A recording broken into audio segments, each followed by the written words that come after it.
지난 22일 국회 정무위에서 김병환 금융위원장 후보자에 대한 인사청문회가 열렸는데요. 야권 의원들 중심으로 삼부토건 주가 조작 의혹에 대한 집중 질의가 이어졌습니다. 국회 정무위 소속이신 더불어민주당 민병덕 의원 모시고 자세한 말씀 좀 여쭤보도록 하겠습니다. 어서 오십시오. 네, 반갑습니다. 예, 비가 오랜만에 지금, 뵙습니다. 예, 지금도 비가 많이 옵니까? 지금 오락가락합니다. 그렇군요. 네, 어젯밤에는 그러니까요. 엄청 굉장히 많이 왔는데 예, 오시는 길은 괜찮으셨죠? 네. 자, 시간이 없기 때문에 바로바로 현안으로 들어가도록 하겠습니다. 말씀 앞서 드린 대로 김병환 후보자에 대한 인사청문회가 있었는데요. 뭐 기본적으로 30년 금융관료로 일을 해왔던 분인데 금융위원장으로서 자질은 충분하다고 평가하십니까? 기본적으로 우리가 두 가지를 보잖아요. 도덕성 문제하고 네. 또 능력 문제를 보는데 첫 번째 도덕성 관련해서는 왜 이 정권에서는 계속해서 병역과 관련해서 신검 받을 때는 문제가 있고 공무원 될 때는 문제가 없고 네. 그러나 모르겠어요. 대통령도 마찬가지인데 부동시로 네. 이분도 신검 받을 때는 5급 전시에 동원되는 5급 받았는데 또 공무원 될 때는 그 신검에서는 문제 없다로 나와서 좀 의혹은 있습니다만은 네. 우리가 그거보다는 그 능력 부분으로 집중적으로 파고들었습니다. 네. 이분이 경제금융비서관이었잖아요. 네. 윤석열 대통령 초대 경제금융비서관이었고 기재부 1차관이었습니다. 그러면 본인이 윤석열 대통령의 경제 핵심 참모였을 때 우리 경제가 어땠냐 그때 사건들에 대해서 많이 물었는데 저는 많이 실망스러웠습니다. 우리 이번 총선에 윤석열 정권의 가장 패인이 경제 실패인데 근데 그때 경제수장이었던 사람을 금융수장으로 다시 한다? 이런 어떤 느낌이냐면 전날 말로 없는 맞아서 패전투수가 됐는데 네네. 오늘도 다시 기용한다? 오늘 이길 마음이 없는 건가? 이런 생각이 들 정도예요. 즉 경제를 다시 살릴 생각이 없나? 경제가 그때 문제가 있었다고 생각하지 않나? 예.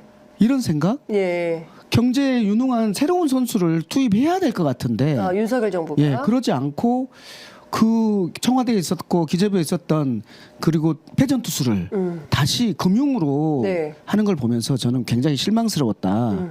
전체적으로 일단 그렇습니다. 네. 구체적인 부분들은 조금 있다. 네. 그 인사청문회 자리에서 삼부토건 주가 조작 의혹과 관련된 집중 질의가 있었는데요.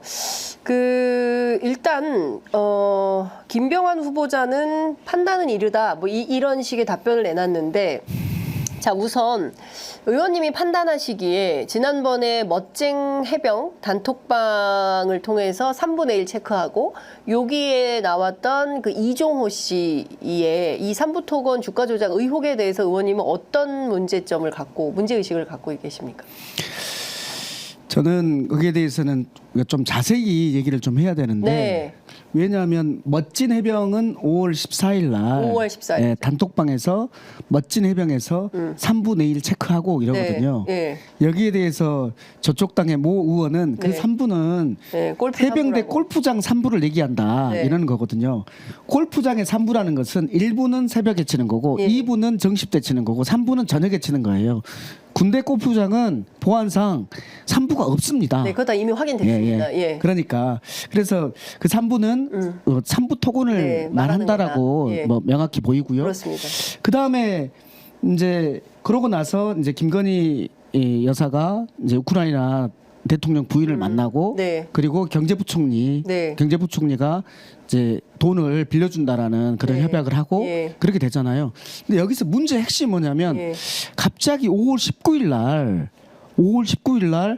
이 삼부토건이 원래 평상시에 하루에 100만 주인데 네. 40배가 뛰어요. 4천만 주로 거래량이 뛰어요. 거래량이. 금액은 별로 바뀌지 않고. 예. 그러면 누가 갑자기 확 샀다라고 예. 보이는 거잖아요. 그렇죠. 문제는 이 샀는데 이제 금액 변화가 확 있어야 되잖아요. 예. 5월 22일 날 예. 삼부토건이 우크라이나 재건 사업과 관련해서 예. 카이스트 재건 포럼이라는 곳이 있습니다. 거기에서 폴란드에서 그 포럼을 하는데 거기에 삼부토건이 원희룡 장관하고 같이 나타납니다. 네. 그러면서 그게 언론에 대서특필됩니다. 예. 그래서 40배의 거래량이 늘어난 이후에 예. 이제 그때부터 이제 주가가 폭등하기 시작하는 거거든요. 그러니까 원희룡 장관이 폴란드에 가서 재건 사업을 발표하고 나서 갑자기 주식 흐름이 그렇죠. 바뀌었다. 네. 네. 그런데 저희가 지난해에 이걸 봤어요. 제가 정무이잖아요. 네네. 이걸 봤어요. 어떻게 해서 40배 거래량이 늘어나지? 뭔가 이상한데? 네. 라고 해가지고 카이스트 재건 포럼에다가 예. 질문을 넣었습니다. 예. 이 카이스트 재건 포럼이라는 건 어떤 데인가요? 카이스트 내에 있는 네. 이제 해외 원조 원조와 ODA? 관련돼서 예. ODA 관련된 예. 걸 하는 포럼인데 예. 민간 포럼 아니에요. 거기 포럼인 거죠. 1.5 트랙에 예, 1.5라고 봐야 되는 민간하고 거죠. 같이 하는? 그런 거죠. 예. 그래서 왜 그 초청자가 누구야? 예. 물었고 그리고 원희룡 장관이 왜 왔어? 이런 것들 난 물었어요. 근데 초청자는 무슨 동의가 있어야지 되고 뭐 그렇게 다 안 가르쳐줘요. 네. 원희룡 장관은 그럼 초청했어? 그랬더니 예. 원희룡 장관은 우리가 초청하지 않았는데 왔습니다. 이게 핵심이에요. 예. 원희룡 장관 초청하지 않았는데 왔습니다. 이렇게 돼 있는 상태에서 어떻게 알고 왔죠? 그러니까 예. 그러니까 예. 제가 드리는 말씀이에요. 예, 예. 22일 날 어떻게 왔냐고요. 예. 그리고 삼부토건을 왜 데리고 왔냐고요. 예. 삼부토건은 어떤 회사냐면 당기 순이익이 1,000억 정도 손해를 내고 있는 회사였어요. 특히 해외와 관련해서는 해외 사업을 접고 있는 그때 3억 정도 해외 매출이 있는 예. 그러면서 공시가 뭐였냐면 해외 사업은 우리 접고 있습니다. 예. 안 하고 있습니다. 예. 이런 회사예요. 예. 갑자기 근데 우크라이나 재건 사업에 갑자기 이걸 왜 거기 가냐고요. 네. 이게 5월 22일이라는 거예요. 예. 그때부터 뜨기 시작해가지고 마지막 정점은 7월달에 예. 대통령이 폴란드를 방문했는데 전격적으로 우크라이나를 방문하잖아요. 그렇죠. 그때 이제 주가가 5배를 띱니다. 5배를 그러니까 띱니다. 거래량이 4천만 분주로 늘어나고 40배가 40배가 늘어나고 그게 19일. 그게 19일이고 그다음에 7월에 대통령이 우크라이나를 전격 발표하면서 5배. 5배의 주가가 띱니다. 그러니까 얼마나 많은 이익을 받았겠어요. 그렇죠. 1,100원 하던 게 5,500원. 500원까지 올랐다. 예. 그래서 이것이 결국은 주가 조작의 전형적인 방식입니다. 네. 전형적인 방식이에요. 일단 모집을 왕창 하고 왕창 예. 사고 사놔야 될 거 아니에요? 이게 누가 샀는지는 확인이 돼. 그것을 확인하라는 거예요. 그것을 제가 금융위원장 되시면 그것을 예. 바로 확인해라. 예. 라고 했더니 계속해서 뭐 판단하기 이르고 막 그러면서 하는 말씀이 그게 문제가 있었으면 검색 시스템에 걸렸을 것이다. 네. 라고 얘기를 하고 있어서 예. 오케이 검색 시스템은 자기는 신뢰하는데 검색 시스템에 걸렸을 것이다 라고 해서 오케이 나도 검색 시스템에 대해서 신뢰해 줄게. 네. 그러면 당신 말대로 검색 시스템에 모든 게 주가 조작이 걸렸으면 왜 주가 조작이 있습니까? 네. 지금 예. 이 검색 시스템이 완벽하지 않지 않습니까? 그러면서 제가 처음으로 제기를 했는데 이렇게 국회의원들이 3명이나 제기를 하면 좀 알아보겠다라고 해야 되는 거 아니냐? 네. 근데 계속해서 판단하기 이러다 그래서 그러니까 알아보시라고요. 네. 이렇게 했고 오전에 예. 그리고 나서 점심 먹고 와서 오후 예. 예치를 예. 하면서 예. 점심 때 좀 알아보셨나요? 했더니 안 알아봤대요. 에? 안 알아봤대요. 그래서 제가 이렇게 한 거예요. 정말 주가 조작에 대해서 관대하시네요. 그게 거기에 김건희가 나오고 네. 윤석열 대통령이 나오니까 그런 거 아닙니까? 제가 이렇게 말을 했더니 아무 말도 안 하더라고요. 네. 저는 이렇게 금융수장이 본인은 모두 발언에서 당연히 그 주가와 관련된 부당거래에 대해서는 철저히 근절하겠다고 해놓고는 네. 우리가 구체적인 사안을 줌에도 불구하고 전혀 안 하겠다고 하는 예. 이 사람이 어떤 사람인가 싶습니다. 저는 이것과 관련해서 믿을 수가 없어요. 이거는 실제로 조사해보지 않겠다라는 태도로 보이는데요. 그냥 사실 너무나 단순하잖아요. 그냥 갑자기 4천만 주를 누군가가 집단 매집을 하고 그리고 기다렸다가 한 2달 정도 있은 다음에 5,500원까지 올랐을 때 파는 거죠. 팔고 나간 거 아니에요? 그 그러겠죠. 다음에 흐름은 어떻게 됐어요? 그때는 이제 또 100만 주 정도로 또 바뀌었습니다. 7월 이후에? 예, 7월 이후에. 7월 이후에 다시 100만 주로 돌아가요? 지금 그래서 지금은 예. 7월 이후에는 100만 주 정도고 그리고 1,500원대. 다시 지금 1,500원대. 그러니까 정상화된 거네요. 그렇죠. 그러니까 잠깐 누군가가 집단적으로 이 삼부토건 주식을 사고 그리고 5배 집단적으로 오르고 그다음에 또 빠져나가고 그럼 누가 사고 누가 빠져나갔는지를 보면 이것은 명확해지는 건입니다. 야, 이거는 제가 보더라 그냥 저는 주식 문외한인데 그냥 보더라도 이상한 특이한 흐름이 발견된 거기 때문에 금융정보분석원에서도 이거를 그냥 뭐 이런 일 있지 할 게 아니라 이거 뭐야 이거 찾아보자. 이것이 시스템에 의해서 안 걸러지는 사안이라면 네. 뭐가 걸러집니까? 다 그냥 프리패스겠어요. 그러니까 주가 조작. 이번 정권은 주가 조작에 대해서 너무나 안이한 관대하다. 것인지 아니면 김건희가 나오는 것만 그런 것인지 자, 저는 그러면 의원님께서는 뭐 금융위에서 조사를 해봐야 정확하게 단서를 잡을 수 있겠지만 어느 쪽을 의심하십니까? 삼부토건이 네. 이종호하고 연결돼 있는 거잖아요. 네. 이종호가 삼부토건을 알아보고 예. 라고 하면서 어떤 내용들이 있냐면 네. 어제 그 며칠 전에 박은정 예. 의원의 질의들을 보면은 예. 삼부토건의 회장과 그리고 이종호가 네. 우리가 예. 윤석열 김건희 부부를 결혼시켰잖아. 예. 소개해서 예. 이런 부분들이 나오거든요. 예. 그러니까 우리가라고 나와. 이종호가 우리가 결혼시켰잖아라고 나오면서 우리는 이종호하고 삼부토건이에요. 네. 이미 여기는 어떤 그 공동체적인 것들이 있는 거예요. 그리고 결혼을 시켰어. 우리는 한 팀이에요? 네, 우리는 한 팀이죠. 예. 그래서 저는 이종호는 이제 도이치모터스 주가 조작의 핵심 키 아닙니까? 그렇습니다. 이종호가 입을 벌리면 김건희, 윤석열 지금 이번 정권이 다치는 예. 꼴이잖아요. 네. 그래서 여기에 저는 완전히 매여 있다. 그래서 이 입을 틀어막기 위해서 다른 것들을 계속해서 해주고 있다라는 네. 생각이 드는 거예요. 예. 그렇게 드는 이유가 다른 사안들도 비슷하거든요. 네. 예를 들면 고발 사주 사건, 네. 손준성 검사 예. 여기가 그 깃털 아닙니까? 고발 사주 사건의 깃털이에요. 예. 손준성 검사는. 네, 깃털이에요. 네. 근데 이 사람을 검사장으로 승진시키잖아요. 재판받고 있는데. 그렇죠. 왜? 입을 틀어막기 위해서 좋은 걸 준 거죠. 그리고 또 최혜병 사건 관련해서 임종득 네. 국방비서관인가 그분 있잖아요. 예. 국회의원 시켜주잖아요. 국회의원. 예. 그리고 이종호도 계속 뭘 해줍니다. 임기훈 국방비서관도 이틀막이에요, 이틀막. 국방대 총장으로 그렇죠. 영전했죠. 영전하는데 예. 여기서는 사고를 치면 영전하는데 네. 어떻게 그럴까요? 대체로 사고를 치면은 그럼 너 근신하고 있어 이래야 그렇죠. 되는데 예. 그거는 입을 틀어막기 위해서 떡고물을 준다라고밖에 보이지 않는 거예요. 자, 그럼 의원님께서는 이종호 씨를 의심하는 겁니까? 네, 이종호 씨가 4천만 주를 샀다 이렇게 보세요? 그건 모르죠. 예?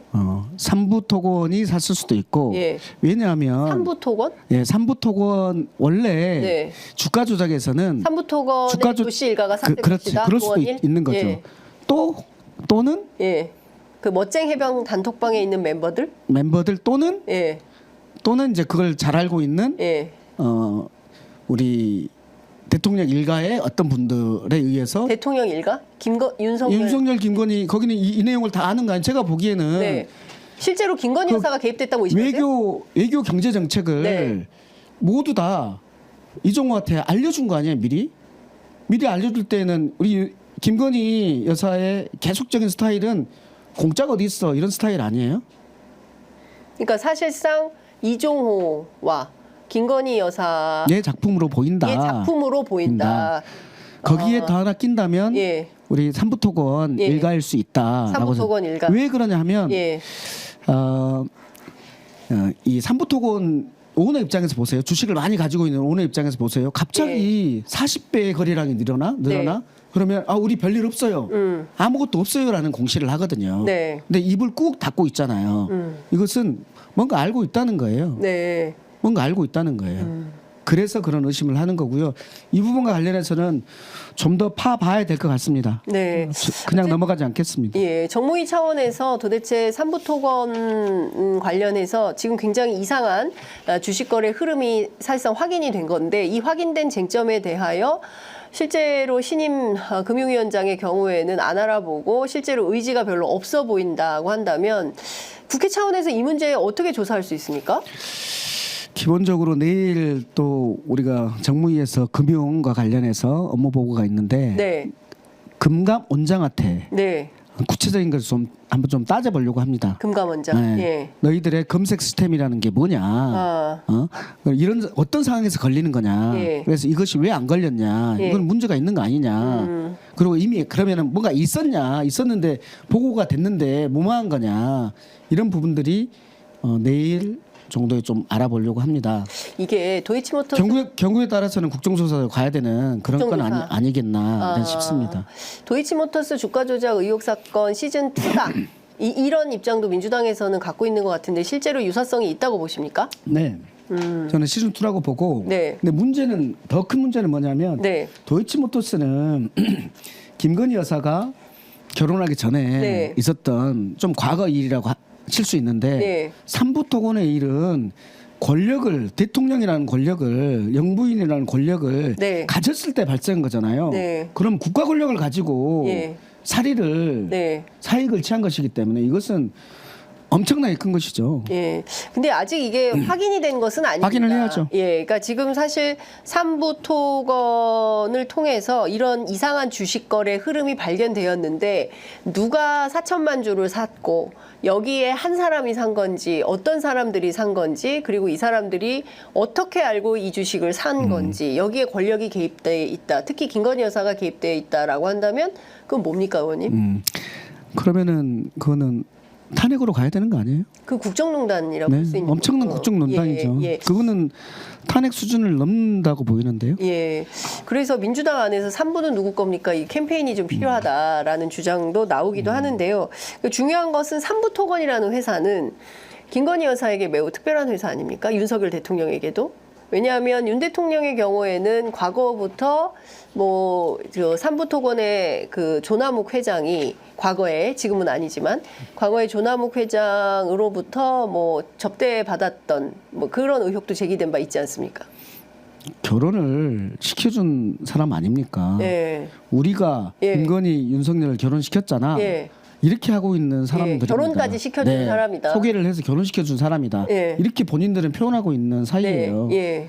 얼마나 가깝겠습니까? 네. 뭐 그냥 접대 수준이 아니죠. 접대 수준이 아니다. 네. 예. 그러면 이 의혹은 어디로까지 좀 일파만파 커질 거라고 보세요? 어디에 포커스를 맞추고 좀 조사하고 계세요? 조심스럽습니다만은 네. 저는 일단은 카이스트 재건 포럼에다가 왜 원희룡이 갔죠? 그리고 왜 그때 삼부토건이 갔죠? 네. 도대체 삼부토건은 해외 사업을 전혀 안 하는 곳인데 예.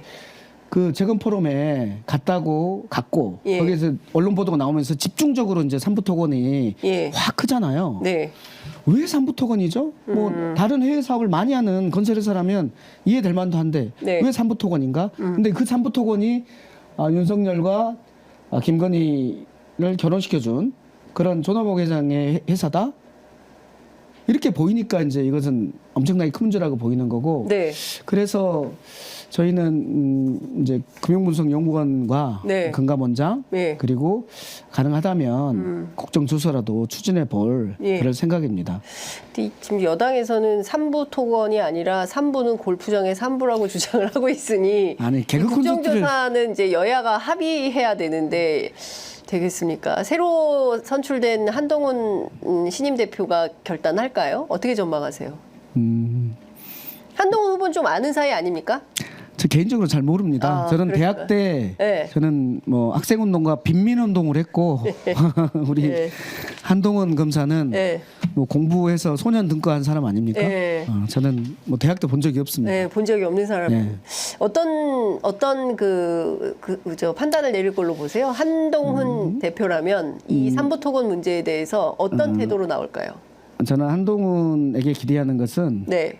검사로서 객관적인 증거가 있는 것들에 대해서 의혹이 있는 것에 대해서 조사해야 된다라는 원칙론이라도 하고 예. 그랬으면 좋겠어요. 원칙론이라도 제시해라. 네, 네. 왜냐하면 제시해라. 증거가 나왔으니까 이상한 흐름이 포착이 됐는데 이거를 조사도 안 한다? 이거 뭐 별로 중요하지 않다. 이렇게 넘기지는 말았으면 좋겠다. 조사하지 않고 중요하지 않다고 하는 것은 예. 그것이 문제가 있다라는 것을 반증하는 거잖아요. 예. 저는 한동훈은 요즘의 스탠스로 보면 합시다.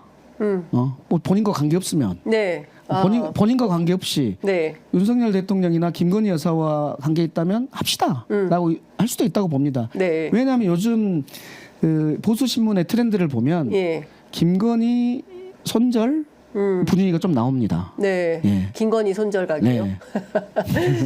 네. 이것 좀 여쭤볼게요. 26일 날 청문회 있지 않습니까? 네. 이 청문회에서 삼부토건과 관련해서 다른 뭐 야당 국회의원들이 뭘 좀 집중적으로 물었으면 좋겠습니까? 저는 김수건 관사한테 예. 오늘 예. 주기로 한 게 뭐냐면 예,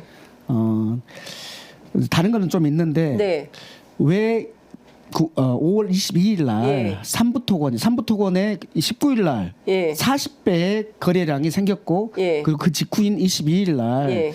폴란드 현지에서 하는 그 카이스트 재건 포럼에 왜 삼부토건이 갔는지 왜 원희룡 장관과 왜 같이 원희룡 장관 같이 갔는지 이 부분과 관련해서 지금 저희가 작년에 이 이상을 포착하고 저희가 물어놓은 게 있어요. 네, 그것들 자료를 줄 거고 네. 그리고 더 추가적으로는 지금 질문하려고 하고 있거든요. 카이스트 재건 포럼은 어쩔 때 재건 포럼을 해? 그럴 때 일반적으로 어떻게 어떤 사람들을 초청을 해? 네. 이런 것들. 그리고 예. 그때 초청된 사람들은 왜 이 사람들이 초청된 거야?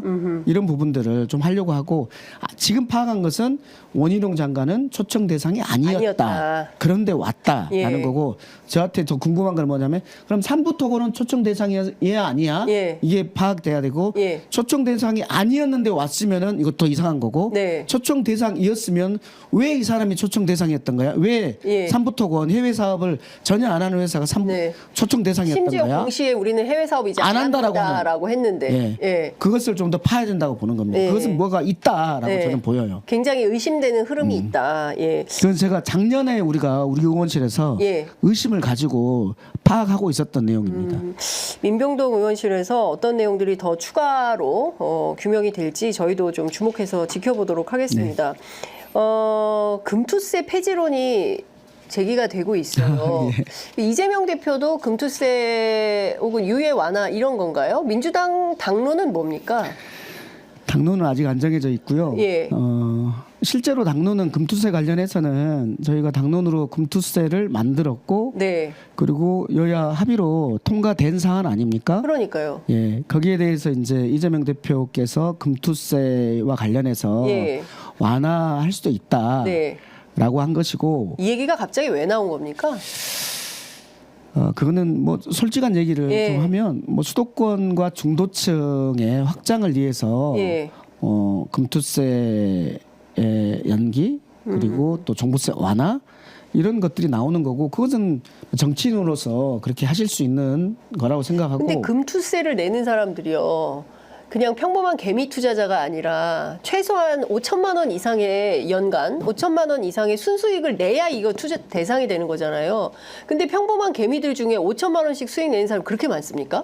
아닙니다. 1%도 안 됩니다. 몇 프로예요? 1%는 한 아니 0.1%나 할까요? 0.1%요? 네. 0.1%한테도 세금 못 받으면 근데 이제 부자 감세 어떻게 하자는 거예요? 저는 기본적으로 지금 감세를 지금 논하는 것은 네. 어울리지 않다. 그렇죠. 왜냐하면 지금 세수를 늘려서라도 경제 정책을 써서 네. 재정을 늘려서라도 세수를 늘리고 경제를 써야 되는 그렇습니다. 이런 시점에 감세를 얘기한다는 것은 우리 내부 스스로 다 모순이다. 민주당 스스로 예, 모순 모순이다. 자가당착 아니에요? 이렇게 생각하고 있는 거고요. 네. 그래서 근본적으로 저는 지금 감세 얘기를 할 때가 아니다라고 하는 거고 그렇기 때문에 지금 당내에서도 논의가 계속 활발하게 있고 거기에 대해서 아직 결론이 안 나는 거예요. 어제 기재위하고 네. 정무위에서 이 금투세에 대해서 논의를 했지만 네. 결론 안 났습니다. 그러면 당내에서는 이거 한동훈 신임 대표가 어제 되자마자 금투세 폐지부터 얘기를 꺼냈어요. 그리고 이재명 대표가 화답을 해주기를 기대하는 이제 이런 태도인데, 이거는 기존에 민주당이 해왔던 그 기본 노선, 예, 그러니까 그 조세 정책에 대한 기본 노선에 좀 반하는 취지 아닌가 싶어서 그 문제에 대해서 내부 논의가 좀 네, 치열하게. 내부 논의를 좀 치열하게 저는 해야 그럼 될 거라고 찬반이 봅니다. 좀 있습니까? 네, 논쟁이- 찬반이 있죠. 당연히 있고 실은 저는 반대론자예요. 네. 저는 정책위 수석 부의장이잖아요. 정책위 수석 부의장으로서 지금 감시 논쟁은 안 된다.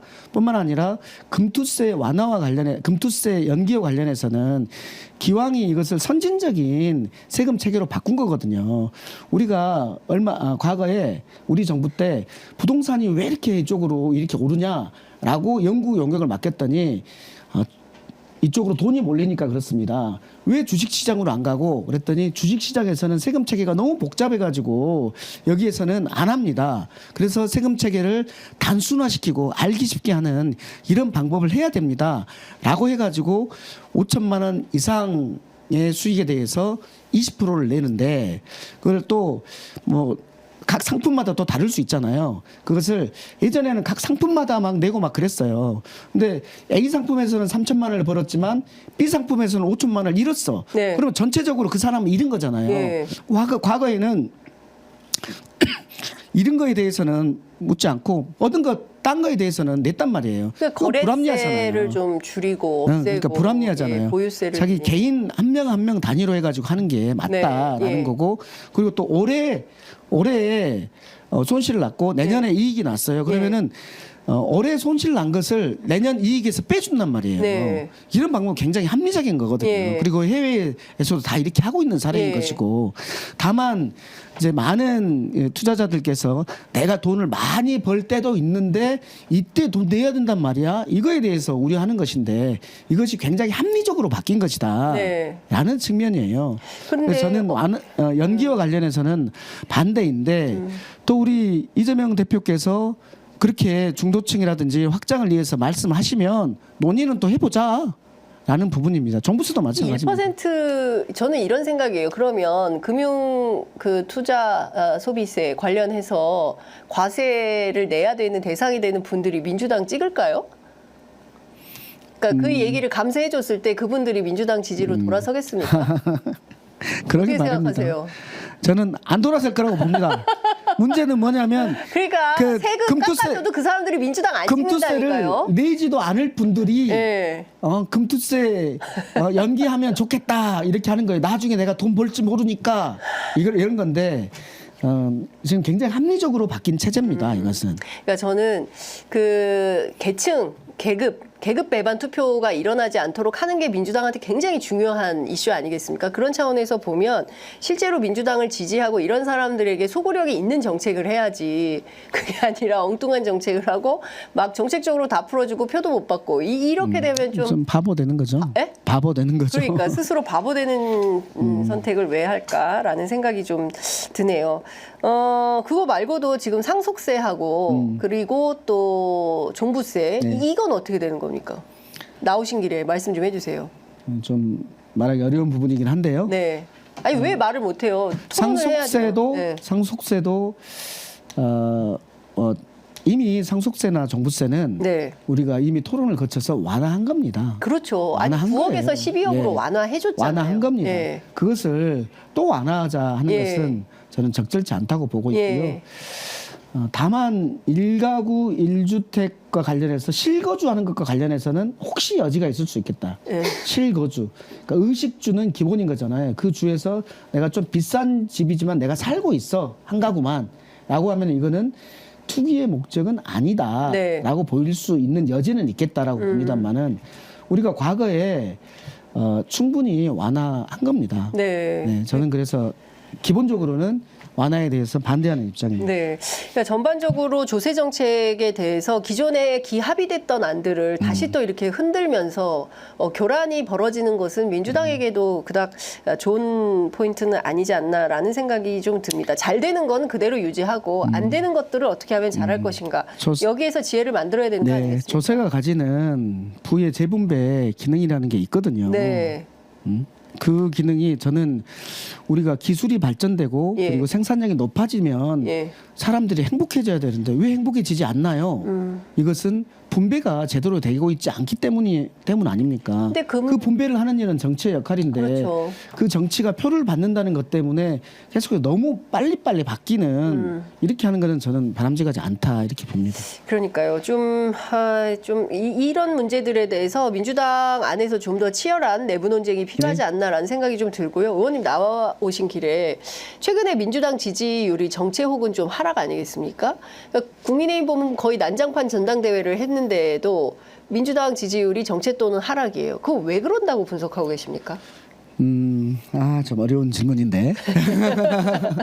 이런 질문 받으시고 네. 내부에서 자꾸 연구하셔야 됩니다. 기본적으로 탄핵에 대한 피로감이 있는 거 아닌가라는 생각. 탄핵 피로감. 예. 네. 그다음 두 번째는 일극 체제에 대한 우려 이런 부분들. 이재명 대표는 일극 체제가 아니라고 예. 민주주의에 그러니까 일극 체제는 맞고요. 맞아요. 일극 체제는 맞는데 뭐 90% 넘는데 일극 체제 아닙니까? 네. 근데 일극 체제가 왜 생겼는지 그것은 저는 뭐 다극 체제를 있어 봤더니 거기에서 서로 간에 경쟁해 가지고 집권하라고 했더니 우리를 죽이려고 하는 검찰을 이용해서 경쟁자를 배제하려고 하는 그런 세력이 일부 있었잖아요. 민주당 안에 있었죠. 예. 그래서 당원들께서 이런 다극체제 안 되겠다. 일사불란한 일극체제가 필요하다. 낫겠어라고 당원들이 그런 선택을 한 거예요. 지금 일극체제의 역사성이 있는 겁니다. 그렇기 때문에 일극체제가 저는 지금은 바람직하지 않지만 조금 더 갈 거라고 보고 그럼 지금 상태에서 어떻게 해야 되냐? 와 관련해서는 뭐 이 투명성이라든지 포용이라든지 이런 다양성을 만들어내는 그 속에서도 이런 과정들이 좀 필요하다고 보고요. 이 부분들을 좀 철저히 우리 이재명 대표께서 좀 해주시면 이 부분에 대해서는 조금 해소가 좀 될 수 있겠다라는 생각이 들고 검찰 탄핵과 관련해서는 좀 우리가 설득이 좀 부족한 거 아닌가라는 생각입니다. 검찰은 내부에서 자정작용이 전혀 안 나오고 있잖아요. 자정작용 없는 조직을 그러면 어디에서 견제를 합니까? 상권 분립에 의해서 국회에서 견제할 수밖에 없는 그런 상황이거든요. 저는 이원석 총장 요즘 굉장히 안쓰럽기도 한데 그 사안과 관련해서 검찰 탄핵과 관련해서 그 태도는 저는 매우 바람직하지 않았다고 생각해요.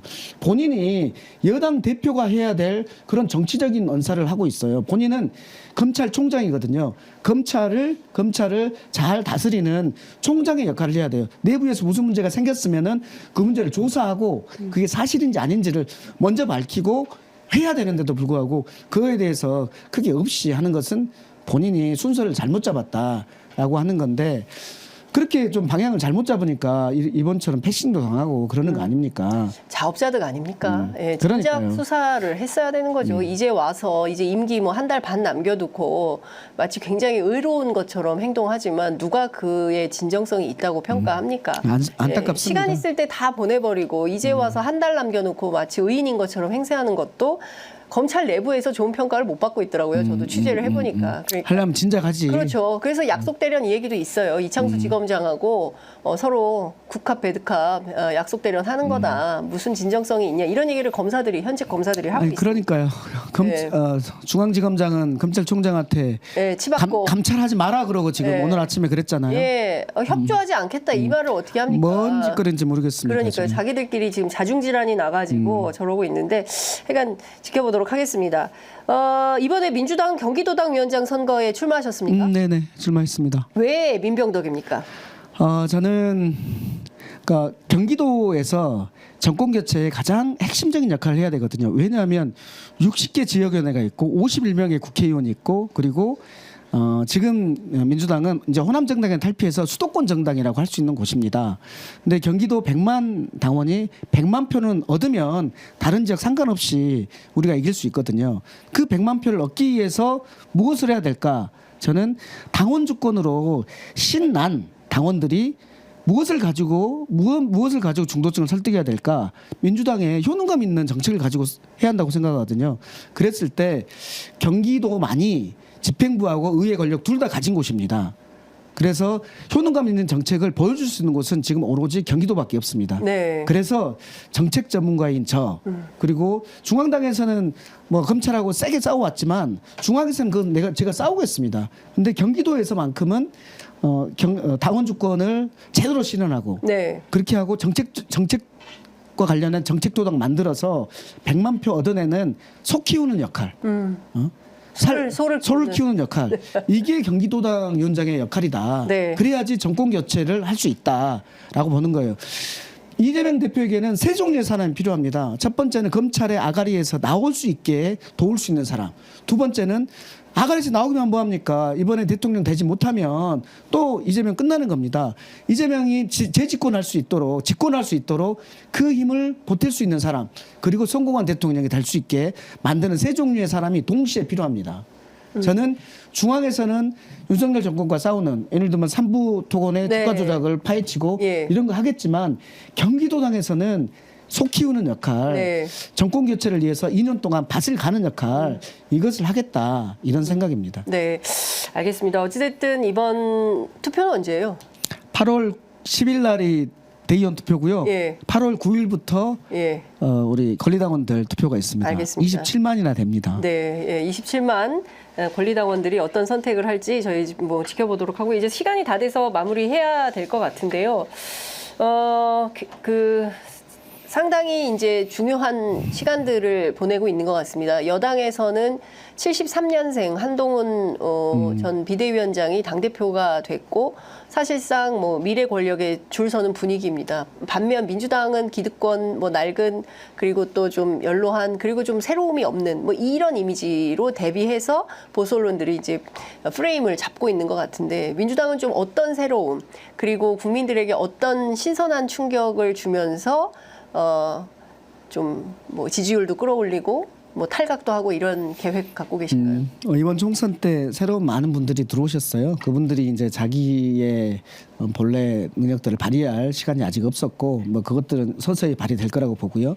중요한 것은 저는 우리가 윤석열 정권이랑 싸우면서도 민주당이 민주당이 집권하면 그리고 이재명이 대통령이 되면 우리의 삶이 어떻게 바뀌어와 관련해서 답을 할 수 있어야 한다고 생각을 해요. 네. 우리의 다음번 대선에서의 상대방은 윤석열 대통령이 아닙니다. 네. 그리고 만약에 네. 한동훈 대표라면 오히려 좋습니다. 저는 괜찮다고 생각해요. 왜냐하면 검찰의 이미지가 엄청 씌워져 있는 사람이기 때문에. 그런데 어떤 다른 유능하고 따뜻한 이미지의 어떤 보수 후보가 나왔을 때 우리가 이기려면 이재명 대표가 이기려면 무엇인가? 이재명 대통령이 되면 우리의 삶이 어떻게 바뀌어? 민주당이 집권하면 우리의 삶이 어떻게 바뀌어? 이 그림을 저는 그려야 한다고 보고 그 그림의 시작이 지금 대표가 계속 얘기하는 먹사니즘이라든지 기본소득을 고도화하겠다라든지 이런 거라고 보거든요. 저는 그 일들을 민주당이 충실히 지속적으로 해야 된다라고 봅니다. 알겠습니다. 그 단초가 저는 어쨌든 지금 어마어마한 국정농단 차원의 어떤 삼부토건. 예, 삼부토건. 삼부는 누구 겁니까? 이거를 반드시 밝히는데 그렇게 하겠습니다. 이병덕 의원이 좀 일조하시기를 기대하면서 오늘 말씀은 여기까지 듣도록 하겠습니다. 네, 말씀 잘 고맙습니다. 들었습니다. 감사합니다. 네.